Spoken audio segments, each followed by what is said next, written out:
انہوں نے ایک ایسے ورک میں ایک ایسے وقت میں ایک ورک کیا ایسے ایریے کے خلاف جہاں کہ بہت زیادہ پسماندگی تھی. اور مجھے بہت یاد ہے کہ ایک دفعہ وہ کسی جگہ بیٹھے تھے تو انہوں نے شکوہ کیا کہ بلوچ صاحب جو فلاں ایریا فلاں دیہات ہے وہاں تو ایک سکول بھی نہیں ہے، تو خدارہ ایک سکول کا تعین کیا جائے. تو انہوں نے کہا کہ یہ اگر آپ مجھے ذمہ دار ٹھہرائیں گے نا کہ رجب علی بلوچ کی غیر ذمہ دارانہ پالیسیوں کی وجہ سے شاید یہ تعلیم عام نہیں ہوئی، تو میں اس کو غلط کہوں گا.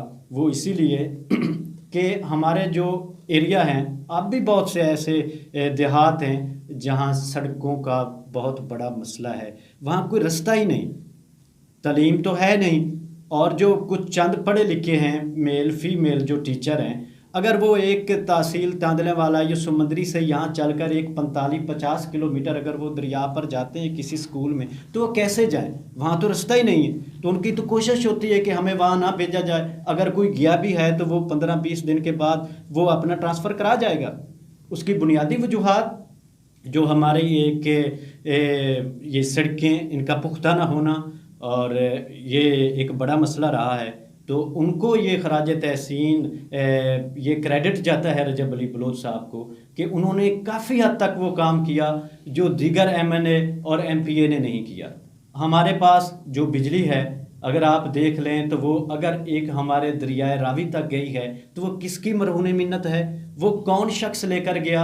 اگر وہاں کچھ روڈ گئے ہیں تو وہ کون لے کر گیا؟ کیا اس سے پہلے کچھ دیگر نہیں تھے اس این 103 پہ ایم این اے برسر اقتدار؟ ہاں تھے، تو انہوں نے کیوں نہیں کیا؟ تو ایک تو یہ بھی مسئلہ ہے جو آپ کو میں آپ کی بات بالکل سر آنکھوں پر آپ بجا فرما رہے ہیں کہ رجب بلوچ کے دور میں جو بہت ترقیاتی کام ہوئے حلقہ میں، اسکول جو تھے وہ اپ گریڈ ہوئے، مختلف جو سڑکیں تھیں رابطہ وہ ان کی تعمیر ہوئی. لیکن ان سب معاملات کو دیکھنے والے جو موجودہ ایم این اے نون لیگ کے علی گور بلوچ صاحب وہ تھے، تو اس میں لوگ کہتے ہیں کہ جو جتنے بھی پروجیکٹ بنے ان میں بے تحاشا کرپشن ہوئی.